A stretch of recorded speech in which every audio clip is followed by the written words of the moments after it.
get ERP ready, what to do before the vendor arrives. And this is on our theme of doing more with less. So we'll continue that theme. This is a lunch and learn session, which means what we expect is it's a 30-minute session where I'll be going through the topic with you. Then we open up for discussion, another 15 minutes. It's light and easy, so there is no formality to this. This is an open session really for us. And anything that resonates, what I expect and urge is take action if it is even something minor. And recording will be available on our website. After the session, we'll be sharing a link with everyone. And we start with the introduction. So quickly, if someone, maybe Kiran, if we can go around the table and we'll kickstart the session. So your name and intent for attending the session. Over to you, Kiran. Hi everyone, I'm Kieran O'Brien. So I suppose I'm an ERP professional. I've done a variety of projects over the course of my career. I'm currently doing a projects coordinator role in a local shire in Collie. And I just find that these projects are so big and so complex that there's always opportunities for learning. So I just welcome the opportunity to just network into a group of like minds, particularly from WA. That's vendor agnostic. I found that really helpful. Just have a forum to share and listen. Thanks. Thank you, Kieran. John.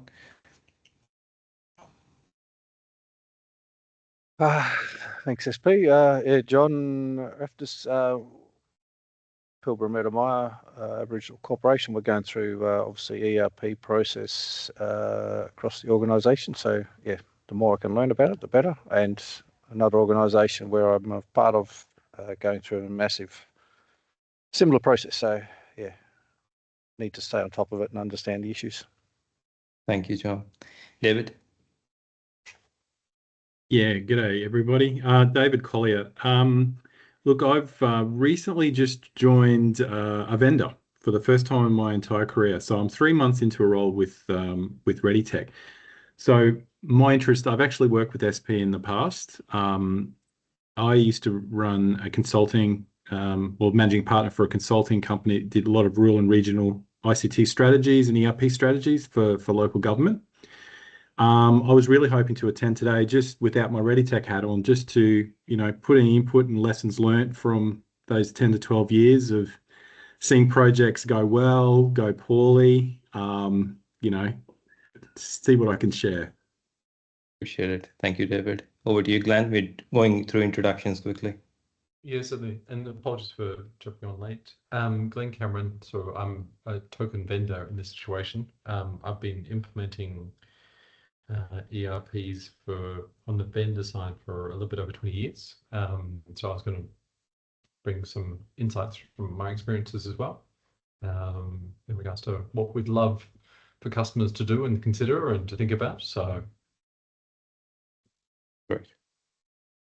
Thank you for that, Glenn. And we'll kickstart. I'm sharing my screen. Let's get into it. So we'll share a context first. This is really, we started a ERP implementation from a selection. So the selection is done. So ERP vendor, the ERP product is selected.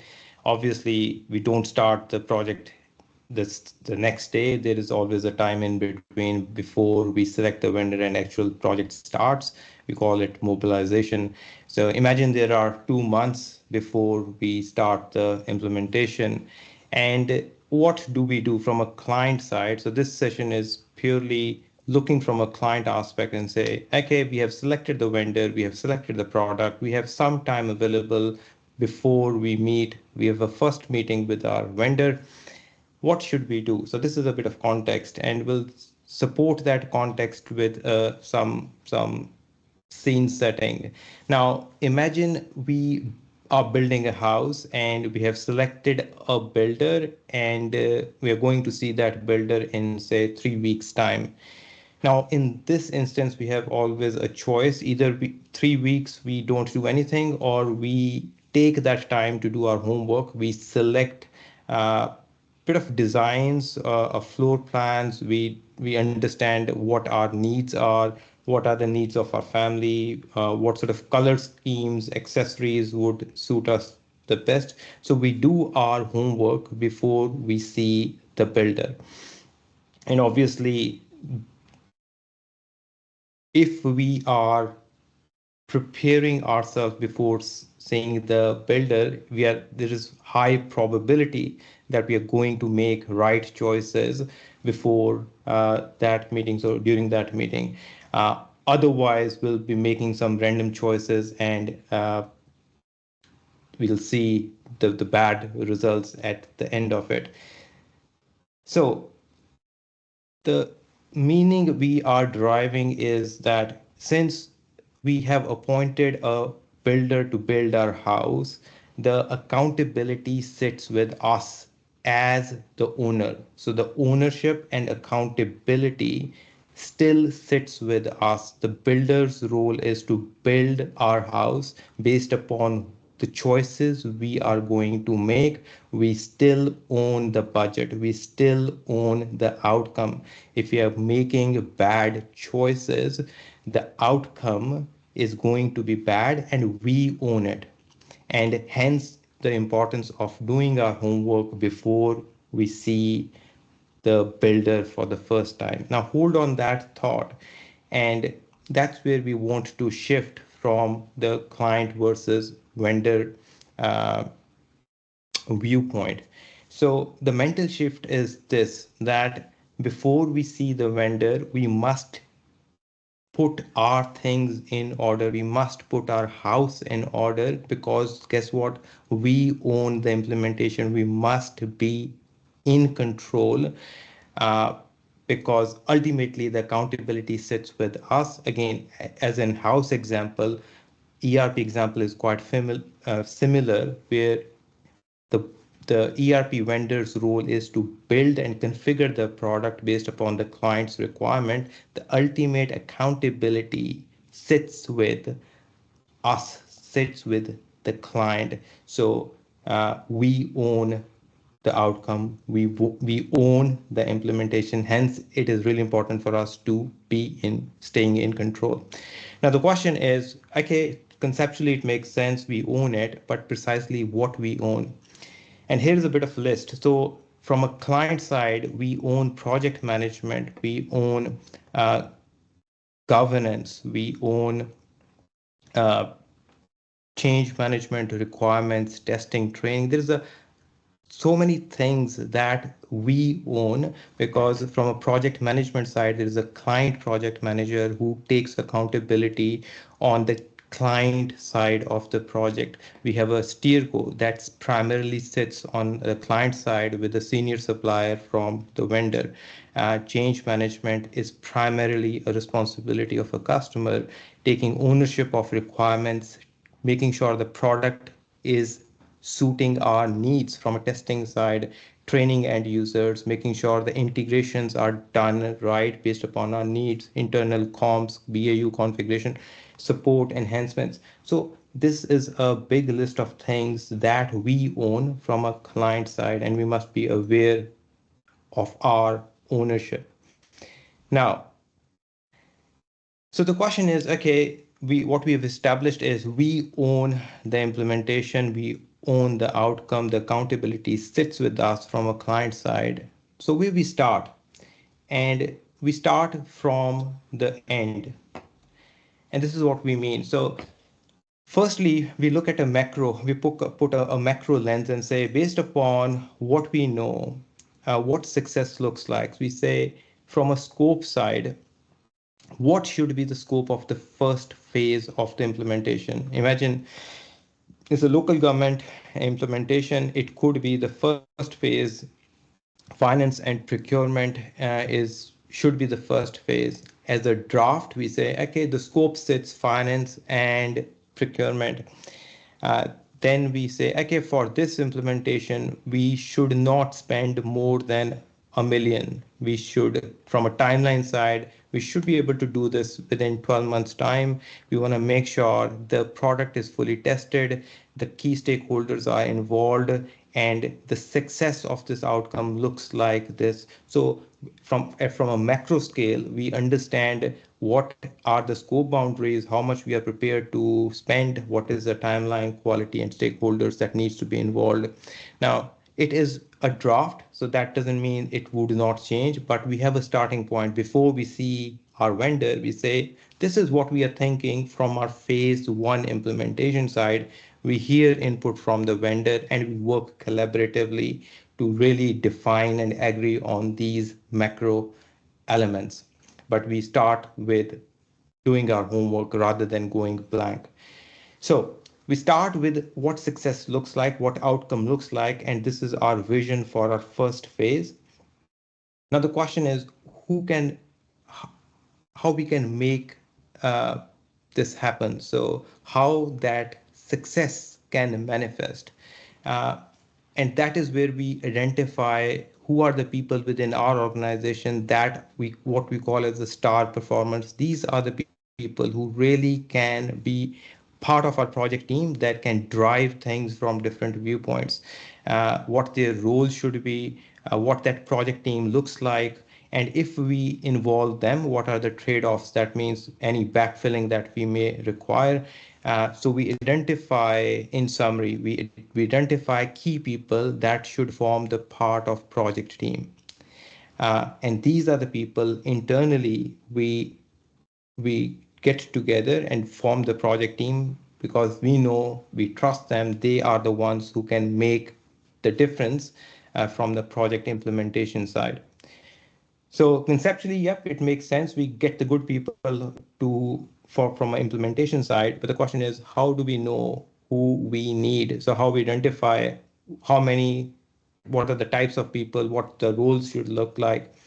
Now, what we need and who we need comes from two different viewpoints. So firstly, the first viewpoint is from really building blocks of ERP. When we look at the product itself, this is the first viewpoint. We say, okay, ERP has a logic layer. That means the business rules, workflows, uh, the way information moves from one desk to another, one role to another. So that's a logic layer.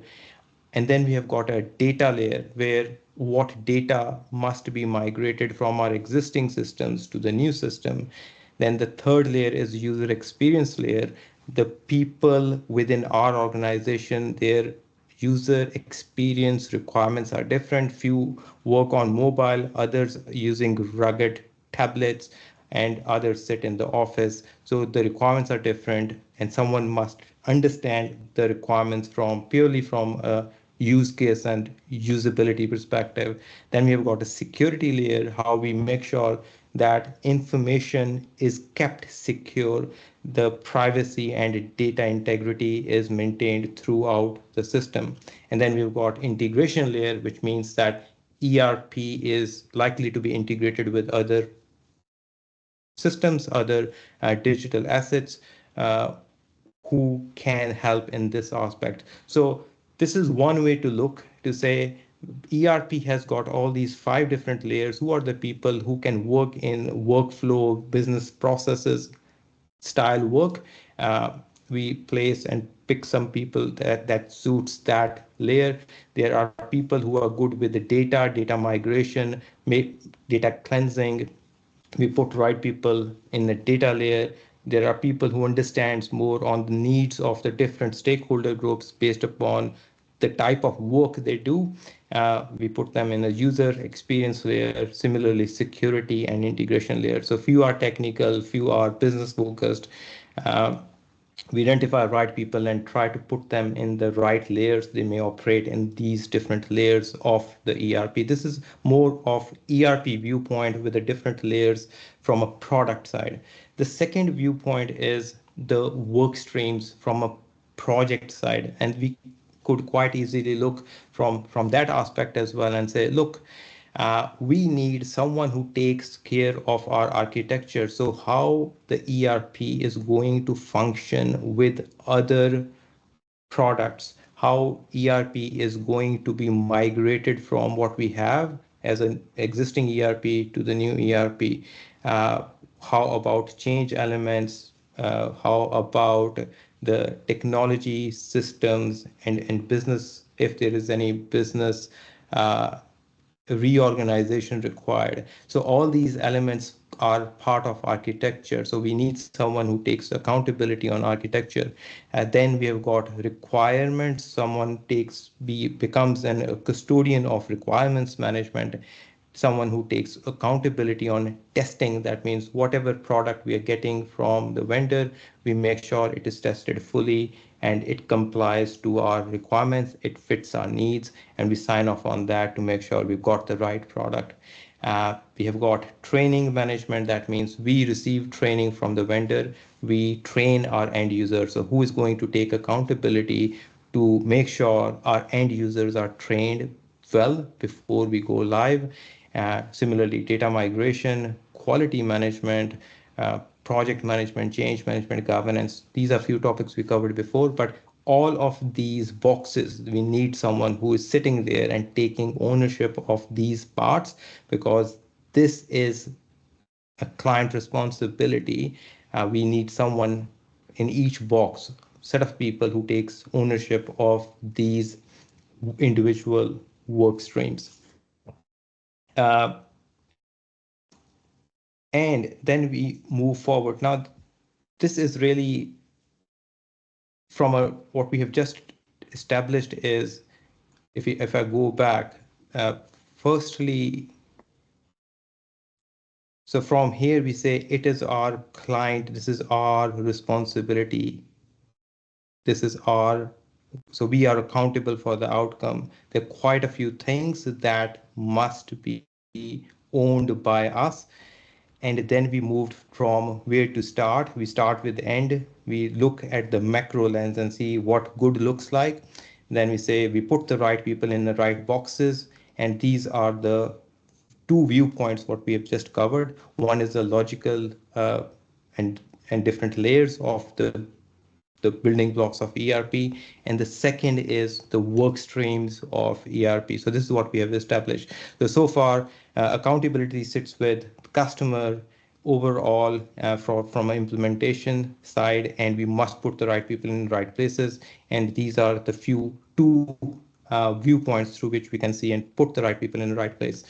Now, then before we see the vendor for the first time, the 2 months conceptually what we had in this scenario, these are few things that we must do before our meeting with the vendor, and that means we are prepared.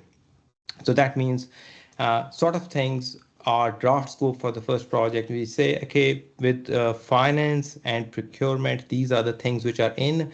As an example, these integrations are not in. So we clearly define the scope as a draft, something to start and build upon.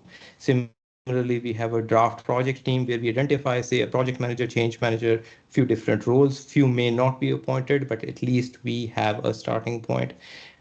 We have expectations on the go live date. Given we have an AGM on such and such date, and we have got few audits throughout this calendar year, the go live dates are, say, 3rd of April and 13th of September, something like that. Then we've got a resource calendar, again, based upon the people who will be involved in the project, their long service leaves, extended leaves, key times like Christmas time when business will be closed, any AGMs, any time when business will be disrupted. We have a calendar that encapsulates everything, so we can plan with the vendor what the schedule of the project looks like. We have a risk register as a starting point. We must appoint a client project manager sponsor. So that means before we see the vendor, already we have a governance in place where the steerco is driving the project and the sponsor is appointed. The governance is in place even before we see the vendor, because someone needs to run this part as a pre-implementation part and report up to the project sponsor and steerco. So we are reporting up and making sure things what we should be doing are actually being done. And then we have a draft scope of data migration, infrastructure, and integration. So that means we have a good understanding as we are going to migrate historic data or not. From an infrastructure side, is there any key updates required to support the implementation, and similarly from integrations. So these are few elements, and not exhaustive list, but few elements, if they are in place, that will help us to move forward quickly when we see the vendor for the first time. Okay, now that is finally a bit of concluding everything. And the closing thoughts looks like this. Firstly, by default, nothing will happen. That means if we do not do anything, that means we do not consider this as a stage in itself and wait for the vendor to come for a meet us. Nothing will happen. That means we will be like making random choices and spinning wheels, wasting time, effort, and resources. So what we must do is, as a starting point, we must appoint a client project manager and hold them accountable for this pre-implementation phase. So before we start the project, there is a ton of work which we just covered that must be done. So we make sure the work is actually being done.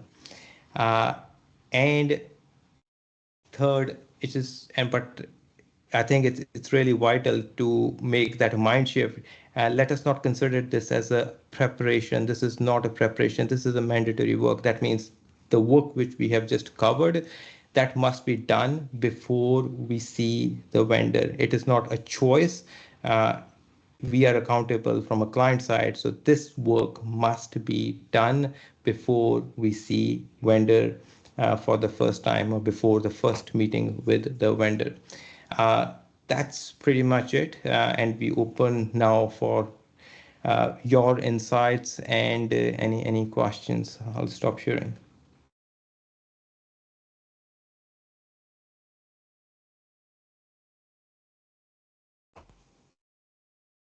That was a good discussion. I think, or good presentation. I think the big things that we're sort of seeing is that backfill is quite a challenge in the current market because labour is really quite short. So it's not so easy to find that backfill currently, which puts added stress in regards to looking at resource plan for the year ahead, or a year, 2 years, 3 years, depending on the scale of the project, and just being able to map out those, where there's peaks and troughs in regards to certain teams, especially finance, because the finance guys are just getting hammered for a good sort of 10 months a year. So how do you backfill those guys? Yeah. So that's a very interesting sort of trend we've noticed, is not many are able to, because it's just hard to find the resources around. The architectural question is a good one. Yeah, and also you might need some skill sets external to give you some advice on the architectural sort of components. So yeah, particularly when it comes to the integrations as well. Cameron, I agree on that. It can be quite tricky to main.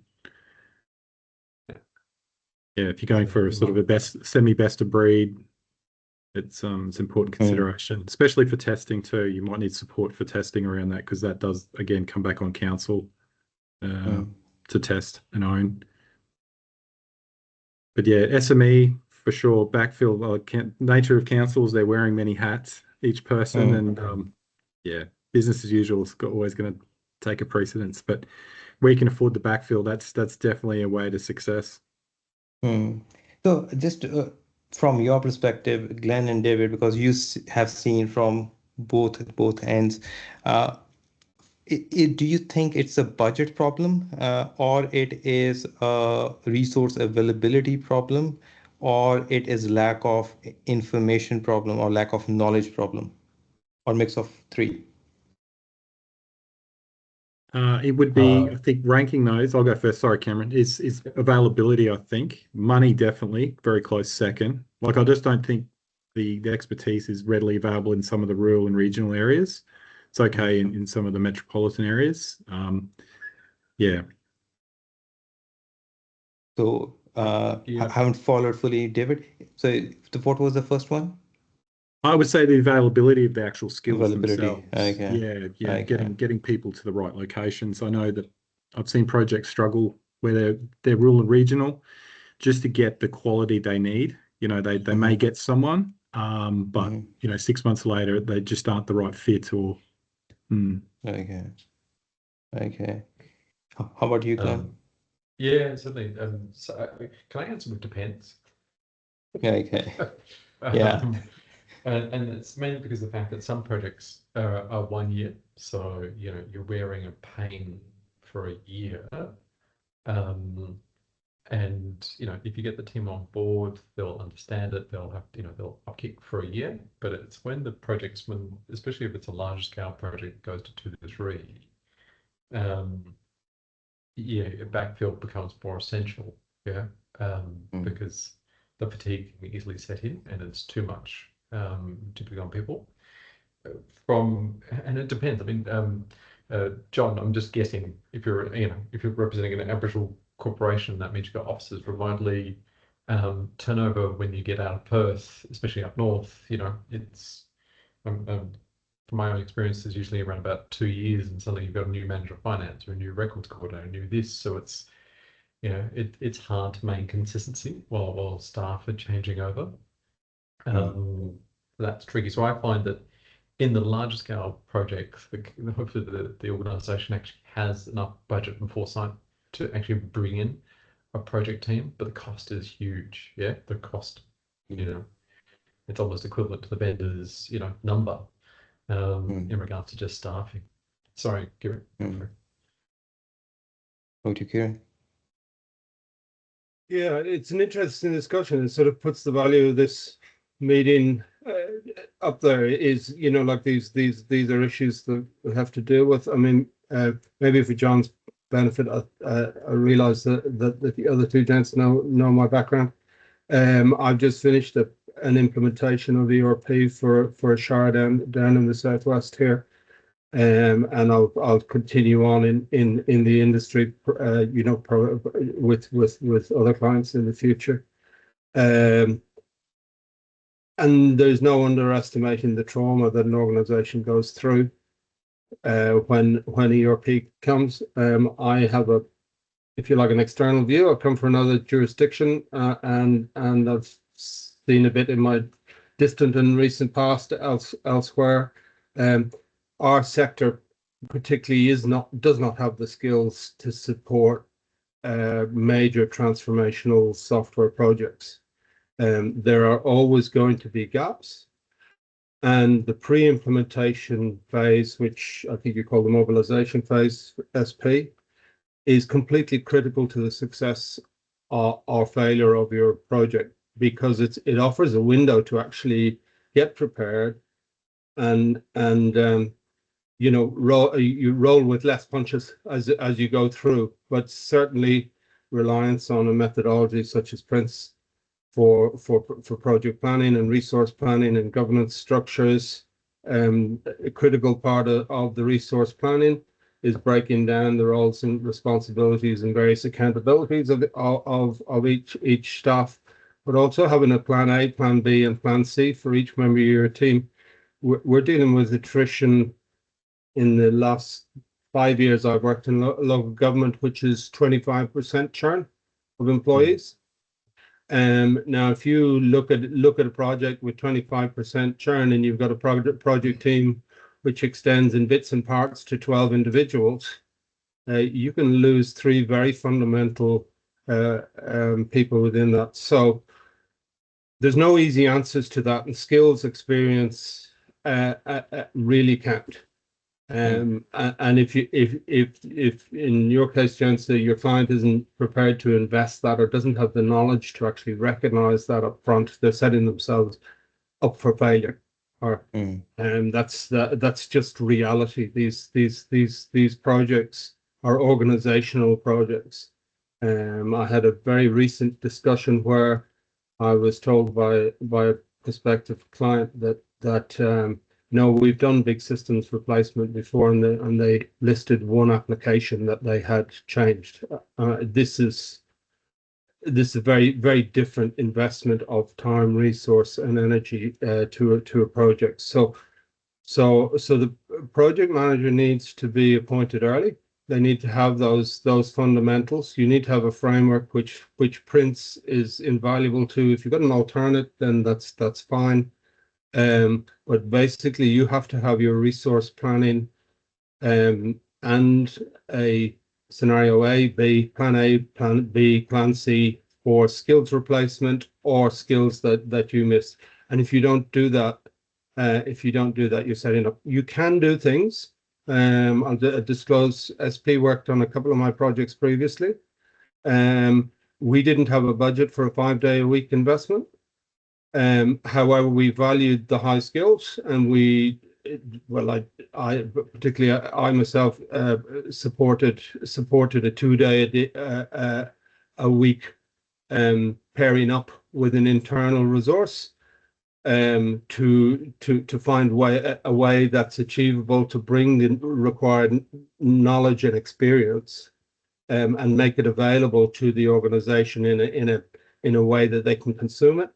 I know that other consultancy firms they offer a emergency service, if you like, which says you have a critical time related loss of one of your staff or unavailability for whatever sickness or whatever it might be. We can cover you for that 2 weeks, and it's pre-negotiated into your contract at a rate that's digestible. But you really do have to have plan A's, plan B's, plan C's. Local governments do not have the skills to fill every role. Change management is a new topic. We found we had to that was very necessary, and we had to fill in a way that we could in a recent project. Project management, I've been appointed as a project manager. It's a formal recognition, that skill is critical, and that's good. Other things we did was we took out not non-essential items, but items that we knew we couldn't do well. So in our case, we used business process mapping was outsourced because we knew we could get an outcome with a third party at a fixed price that would produce an endpoint rather than a project that sort of meanders its way through the organization. So there are methods to make tight resourcing available to a level that keeps the project sustainable. I think one thing, I think we've asked to bring a question to the meeting, and yeah, I'll highlight something that I would like to do better in the future, which is when we work in a government environment, sometimes you demonstrate a system and you implement it 3 years later, 2 to 3 years later.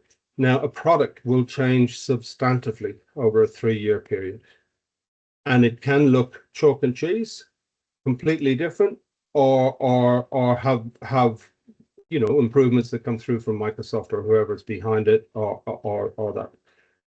Now, that is an element of creep. The reality of government projects is that we must plan them out in the future, align them with our budgets, implementations. So you're talking a 2-year minimum window between demonstration and actually implementation. There's an element which is then becomes specific to this environment, which is you have expectation of an organization of what a product looks like when it's fully configured and live. And that expectation must be managed. So I think for instance, I had a user who said, "Oh, I thought it would be completely different. I thought we'd just touch a button," to the ridiculous levels. And you go, well, where did you get that expectation? And then you realize that with 25% churn in the environment, perhaps only half of your organization was there when the original system was demonstrated. And so that's, if you like, something that was unanticipated. But you always have, if you like, significant items that come through, particularly late when you're fully committed, that you can manage well, or you can move out. So in that case, I think must keep returning to the business plan to see what success looks like. And that business plan must be validated with your executives, who may change over the course of the project, so that perhaps an executive who's there for 6 months has the same view of what success looks like, because obviously they weren't the significant Part of stakeholders. the, So yeah. anyway, Right. just a couple of points. I'll let everyone else talk though. So I'm enjoying hearing everyone's point of view. Thanks, Kieran. David, you've got hands up there. Yeah, obviously, Kieran, speaking from experience there, that's all resonating very strongly. Just coming back to your starting point list, SP, I could suggest another inclusion that could go on there from day one, is data cleansing. So that's an activity that doesn't really have a time or a sequencing dependency. Jump straight into it with, if a council can get straight onto that, then it's gonna pay off in the end. Start to make decisions around who owns certain bits of data, like the finance data or rates or the asset data. Start thinking about if you're going to bring everything across in full, certain year, or you're going to migrate summary data. What are you going to archive?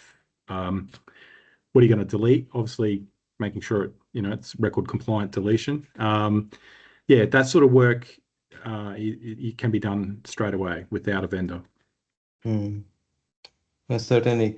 So I think from our side, we talk about resources, we talk about things which we should take ownership of, say data, elements related to what success looks like, from, as Kiran mentioned, understanding, and the outcome should be this, and this is what we are working towards.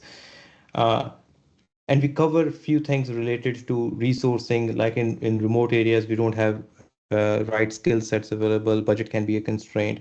So we talk about these problems and what we should do.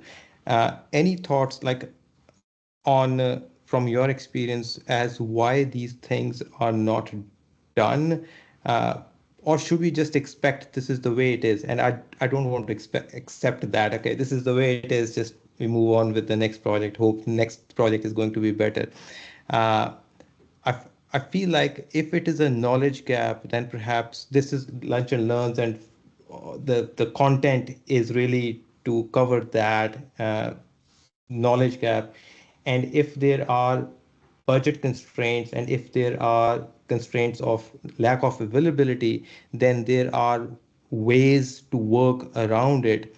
To me, it is a knowledge gap as well. It may not be perfect, but like as Kiran mentioned, if we don't have a resource internally, we cannot source. There are ways to procure those people, those skill sets, with the set budget in place. So I feel like, in my simplistic viewpoint, it is more of an information gap.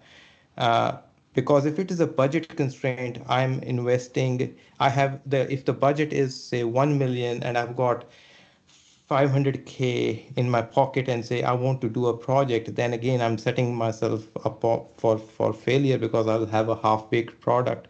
To me, again, this is a knowledge gap as well. I feel like it's more of a leadership and a knowledge gap, but I may be thinking more sort of simplistically. What are your views on that generally? I'll quickly say something first. I think it's a knowledge gap. These are long-lived systems. They're replaced every 10, 15 years in the past, 20 years, 30 even. So in the career of a director of corporate services or whatever, they may see one of these done in their career or none. So that's my take on it. Okay, thank you, David. Glenn, what do you think? Yeah, it is. I think it's what Dave was saying is very true, which is most of them haven't gone through the experience. So therefore, the conversation of, hey, we do need a project manager, and the smaller the organisation, that project manager needs to be a little more nimble, because they'll do not just do project management, they'll probably have to do change management and be a bit of a BA as well, and all those sort of aspects. Is that composition of the team just really changes based on the scale of the organisation. And the other one is that, yeah, you're almost whatever, and it'd be interesting to talk to more councils, but yeah, I think whatever the vendor's saying is the implementation price, they need to be thinking that's the amount of budget that I need to be thinking of to get personnel in to do this project. Yeah, would probably be a simple yardstick to use, because yeah, it's tricky, and it's and regard data was another good one that Dave raised. You know, we mostly have a good conversation about housekeeping, and data is at the core of it. Quite often, I think it's because people don't know the existing system they've got, and they've always worked around the data. And suddenly you're told, no, you now need to put the data under a microscope. So it's really the skill set to be able to get the data out, analyze the data, think about data, and that's again a different mindset for most people who are into a BAU operational procedural sort of concept. So that quite often needs to be, either someone coaching them through that process, or almost to be a genetistic style personality coming in going, your data's important. Let's talk about it. Yeah, let's see how we can slice and dice and play with it, and visualize and here's some common sort of threads to play with.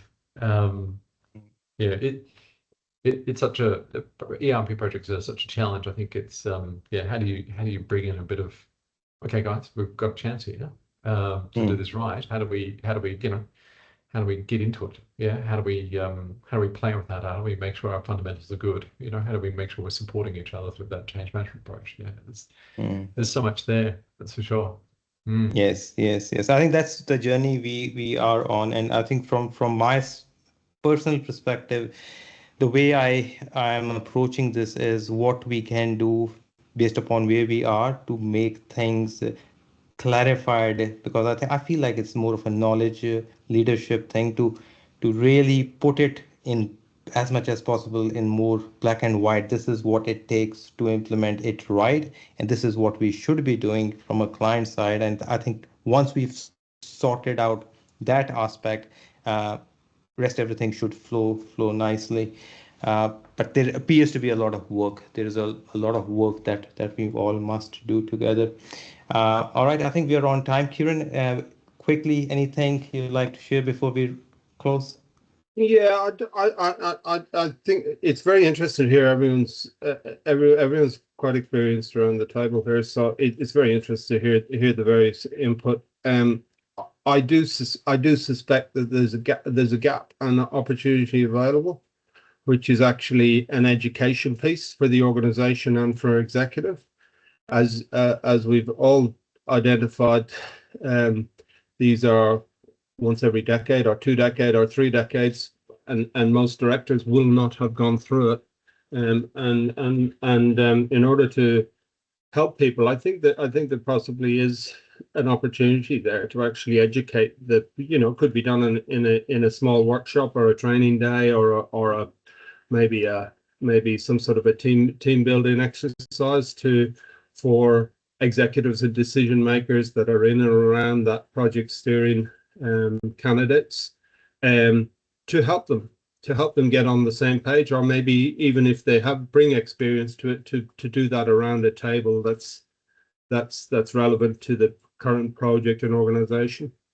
And so maybe that might be something someone like SP who's independent can quite easily sort of offer a simple education service to that. But yeah, it's very interesting chat. So I appreciate your time. Interested to hear from John. Great. Thank you all. Anything from your side, John, before we wrap up? Yeah, quickly. Look, I understand it's good to have some input from particularly guys who've done local government stuff. There's serious challenges in that area. One, trying to, big knowledge gap. Council members don't understand the process, what's involved, and certainly I agree on the fact that most of the directors or CEOs have never been through such a process. So there's always this over-optimistic view of how quickly and cost-effective these things can be implemented. It doesn't bear reality. I sat there watching this, going through this process, going, this is not going to be delivered for this, but everyone's going, no, it's all going to happen very quickly and easily. And scale, you guys are just far too optimistic. This is not going to happen. And there's no understanding of the internal resources that need to be dedicated to this. So I got midway through and I'm going, you need to dedicate a finance resource in this so they can have some input as to all these different processes and understand the impact on a financial basis so that your tax implications are captured properly, and the reporting processes. So, but it is a super challenge. You've got a historical cultural issue where administrations and councils don't have open communication. So they are never going to communicate the real cost of stuff. It's present it on a as cheap as possible, get committed to the project, and then you just have to keep tapping into the budget for more, all right? And then that pisses people off to say, why are we doing this? This is just going over the top. So how do you get to that process so you're up front where you understand this is a commitment, these are the real objectives we're going to get out of it. You get sold on efficiencies, you get asked, so would we reduce our headcount at the end of it? And you get told, no, we will allocate these people in other things. So again, you lose people. The business case doesn't exist to go down this path, and it just is a poor look. And then on a more commercial organisation, it's going through an understanding of, you're going through and you want to do payroll, HR, accounting, billing platforms, purchasing platforms. That these all things need to work together. You need to put a team that's dedicated to understand it, and until you have that, go through that business process review and actually involve the ground level staff that are involved in doing the work and not just directing it downwards. This is how it should work. You're not going to get the benefit out of it. So it's a tough ask, but it's how do you bring everyone together up front at the start and say, look, first of all, let's sit down and look at the project and business case and make sure this is a clear understanding of what you're getting into here, because you need to dedicate internal resources. You may need to bring in other people. This is going to take this long. And if you're not committed to it, all right, don't proceed with it. Mm-hmm. But it's not going to be delivered for the price that's currently potentially being presented to you. Yes. Yeah, I think that resonates very well with all of us, I'm sure. But yeah, I think, this is really our endeavor based upon where we are to really try to make things better for everyone, from vendor, client, and employees and customers. So I think education forms a key part of what we do. Hence, we'll continue. So there is another thing which we may cover in future, that is a green light syndrome, John. Like, everything is green until it's red. So that's another thing we all see quite a while. All right, I think we'll wrap up now. We are over time now, and thank you all for joining. And please keep joining for the upcoming sessions and contribute to the cause. Thank you all. Thanks, SP. Thanks, guys. Bye, everyone. Good to hear. Bye. Thank you. Yes. Thank you. Thanks, SP. Thank you.